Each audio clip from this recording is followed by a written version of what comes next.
Madame, Monsieur, assalamu alaikum. Bienvenue au journal de ce 14 Shawwal 1442 Hégire, correspondant au mardi 25 mai 2021. Au sommaire de l'actualité. À plus de 50 millions de francs CFA dépensés dans le social en 2 ans d'activité, c'est le bilan satisfaisant de l'ONG Organisme de Bienfaisance pour la Solidarité Islamique dressé ce week-end dans la commune d'Atekoubé. La mutuelle pour le développement économique et social de la sous-préfecture de Tiémé, Mudesti, a organisé sa première semaine culturelle dénommée Ramadan Show, une activité visant à occuper sainement la population après l'Aïd el-Fitr. Au Mali, la communauté internationale condamne le nouveau coup de force. L'Union africaine exige la libération du président de transition et son premier ministre arrêté par la junte militaire.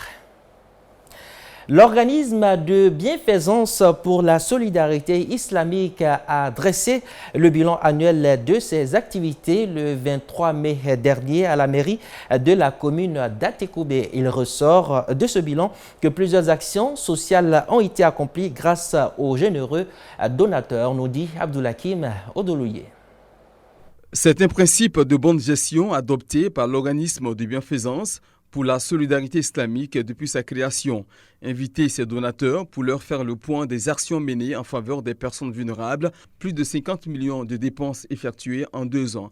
Une gestion transparente saluée par les donateurs présents. Moi-même, j'ai pris toujours à Allah subhanahu wa ta'ala de me donner encore plus d'efforts, de plus donner, parce que ce qu'ils font est plus lourd, c'est difficile. L'objectif de la rencontre, c'est aussi gagner davantage la confiance des donateurs. Une façon pour nous d'étaler pratiquement toutes les actions qui ont été menées tout au long de ces 2 dernières années, afin que ces différents bienfaiteurs et donateurs là aussi puissent encore nous faire confiance et pouvoir continuer la route encore avec nous. Le président de cette organisation non gouvernementale s'est montré reconnaissant à l'égard des bienfaiteurs qui ont permis l'atteinte des objectifs. Dieu nous a fait beaucoup de grâces.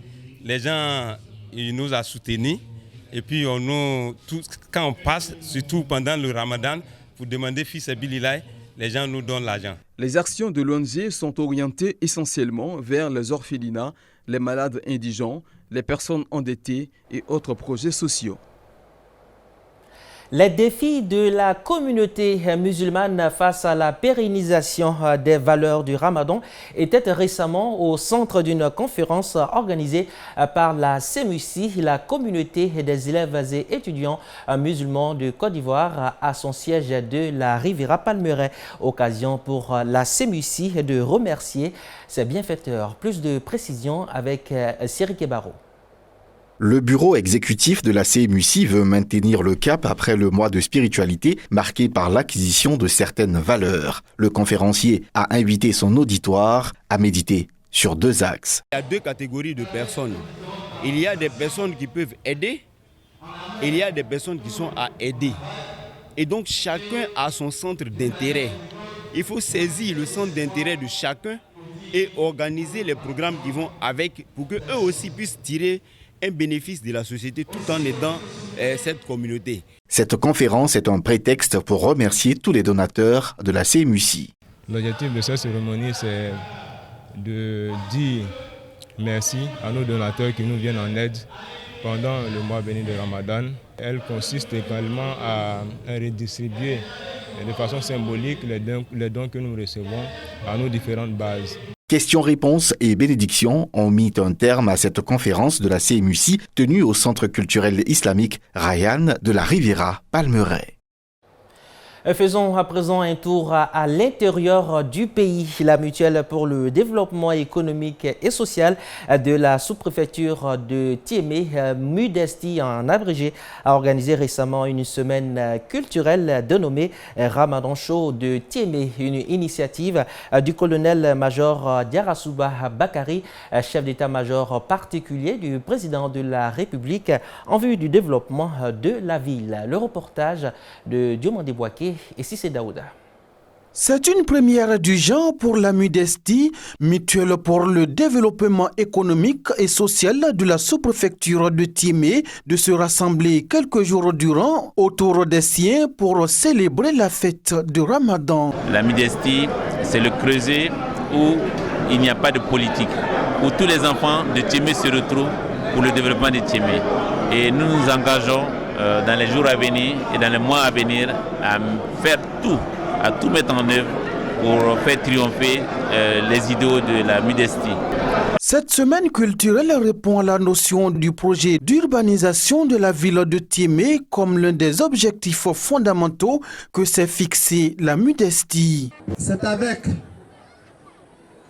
une immense joie, empreinte d'émotion, vous le sentez peut-être dans ma voix, que je me tiens devant vous, entouré des membres de mon bureau, pour la remise des prix d'excellence. Lecture du Coran, bénédiction pour la nation ivoirienne en général et pour les défunts en particulier, match de football, célébration des meilleurs élèves de la ville sont entre autres les temps forts qui ont sanctionné cette semaine culturelle dédiée au développement de la ville de Tiémé.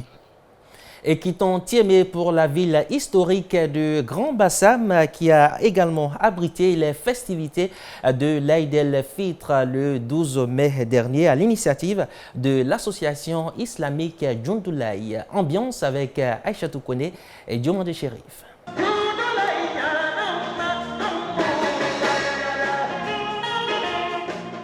Après 29 jours de jeûne, il faut se divertir tout en restant dans la spiritualité. Cantiques islamiques et pièces théâtrales ont été les principales activités au cours de cette nuit. Nous les jeunes musulmans, lorsqu'on dit le ramadan commence, les maquis ferment pour rénovation.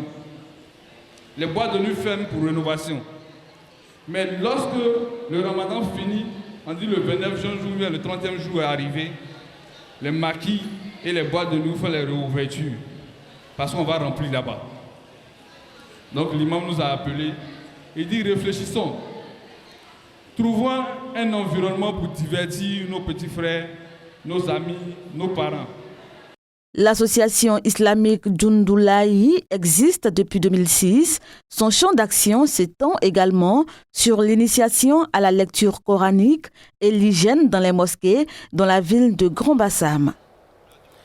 L'actualité hors de nos frontières au Mali, la communauté internationale a condamné le nouveau coup de force de la junte militaire. L'Union africaine exige la libération du président de transition et du premier ministre arrêté et déféré à Kati. Voyons cela dans le 60 secondes de la VOA Afrique. En RDC, la ville de Goma est toujours secouée ce mardi par des tremblements de terre, 3 jours après l'éruption du volcan Nyiragongo. Entre 900 et 2500 habitations ont été détruites par la coulée de lave, estime le Comité international de la Croix-Rouge, pendant que le bilan humain officiel s'alourdit à au moins 32 morts. Au Mali, le président et le premier ministre ont été arrêtés et conduits au camp militaire de Kati à Bamako. Quelques heures auparavant, ils avaient formé un gouvernement marqué par l'éviction de 2 colonels membres de la junte qui avaient pris le pouvoir en août 2020. En Éthiopie, les autorités ont dénoncé lundi les restrictions de visa décidées par les États-Unis en raison de la guerre au Tigré. Elles ont laissé entendre que ces restrictions pourraient pousser le Premier ministre Abiy Ahmed à réévaluer la relation bilatérale avec Washington. En Tunisie, un navire de l'armée a secouru lundi 100 migrants, parmi lesquels 8 bébés et 10 femmes. Partis des côtes libyennes, ces migrants, tous originaires de pays d'Afrique subsaharienne, tentaient de rallier clandestinement l'Europe.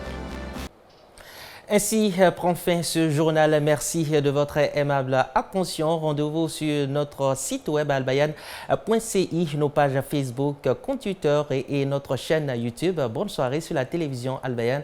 Wassalamu alaikum wa rahmatullahi wa barakatuh.